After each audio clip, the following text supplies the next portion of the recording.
उत्तर प्रदेश के एक छोटे से गांव धनपुर में रहता था एक गरीब किसान रघु। रघु के नाम में भले ही मजबूती थी, लेकिन किस्मत उसके बिल्कुल उलट। पैसों की तंगी, छोटा सा टूटा घर, बूढ़ी माँ, पत्नी सीता और दो छोटे बच्चे, नन्ही गुड़िया और बेटा मोहन। गांव के लोग उसे देखकर कहते, रघु मेहनत तो खूब करता है पर किस्मत साथ नहीं देती। लेकिन रघु हमेशा मुस्कुराकर कहता। किस्मत साथ न दे तो मेहनत को बढ़ा देना चाहिए। उसे लगता था कि आदमी तभी हारता है जब वह अपने मन से हार मान ले। एक साल गांव में भयंकर सूखा पड़ा। तालाब सूख गए, खेतों में दरारें भर गईं और आसमान जैसे बरसने का वादा ही भूल गया। रघु का पूरा खेत बर्बाद हो गया। बीज महंगे थे, खाद महंगी थी और फसल न आने से साहूकार का कर्ज बढ़ता ही जा रहा था। साहूकार कल्लू चौधरी रोज आकर कहता, रघु, अगली बार भी पैसा ना दिया तो तुम्हारी जमीन मेरी।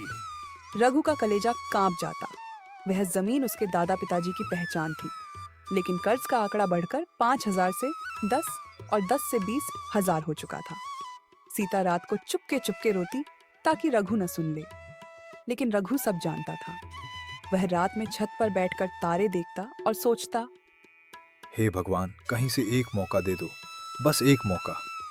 एक दिन गांव में एक सरकारी अधिकारी आया। उसने किसानों को बताया, सरकार सिंचाई योजना ला रही है, ड्रिप इरिगेशन, नई तकनीक और कम पानी में अधिक पैदावार। लोगों ने ठहाके लगाए। अरे छोड़ो, ऐसी बातें बड़े शहरों में अच्छी लगती हैं, हमारे गांव में नहीं। पर रघु चुपचाप खड़ा सुनता रहा। उसने अधिकारी से पूछा, साहब, क्या ये हमारे जैसे गरीब किसान के लिए भी है? अधिकारी मुस्कुराया। किसानों से बड़ा कोई नहीं। अगर तुम हिम्मत रखो तो सब संभव है। उस दिन रघु के दिल में एक नई चिंगारी जली। रघु ने गांव के पंच, मुखिया रामकिशन और कुछ समझदार बुजुर्गों से सलाह मांगी। कुछ लोग बोले, अरे रघु, नई टेक्नोलॉजी में पैसा डूब जाएगा। कुछ हंसने लगे, ये गरीब अब शहर वालों की नकल करेगा। कुछ ने पीठ पर हाथ रखा। मेहनत करोगे तो फल जरूर मिलेगा। पर रघु ने ठान लिया, भले पूरा गांव विरोध करे, पर वह अपना सपना नहीं छोड़ेगा। रात को घर में बैठक हुई। सीता बोली, रघु, जो भी करोगे हम साथ हैं। कंगाल हो जाएंगे पर हिम्मत नहीं हारेंगे। माँ ने भी आशीर्वाद दिया। बेटा, किस्मत बदलने के लिए जोखिम उठाना पड़ता है। रघु के बच्चों को भी यकीन था कि उनके पिता सुपर हीरो हैं।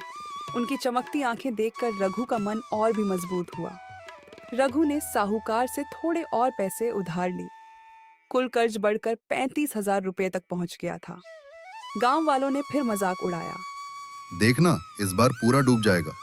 लेकिन रघु ने ड्रिप इरिगेशन लगाया, नई तरह का बीज खरीदा और फसल को वैज्ञानिक तरीके से उगाना शुरू कर दिया। उसने खेतों में काम करते वक्त यूट्यूब पर खेती की तकनीकों के वीडियो भी देखे।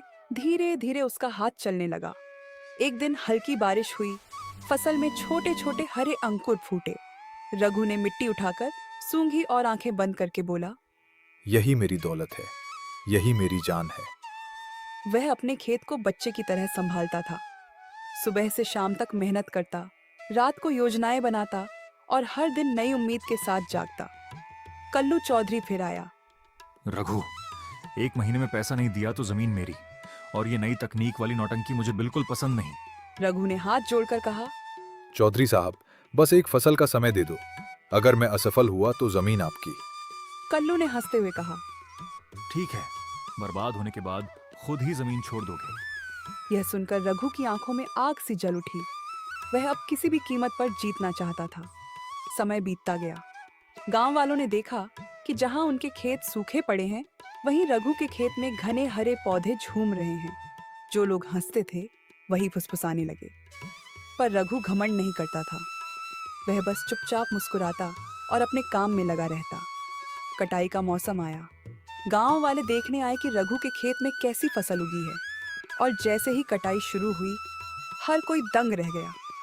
रघु की पैदावार पिछले साल से 3 गुना अधिक थी। इतनी फसल तो गांव के किसी भी किसान ने नहीं देखी थी।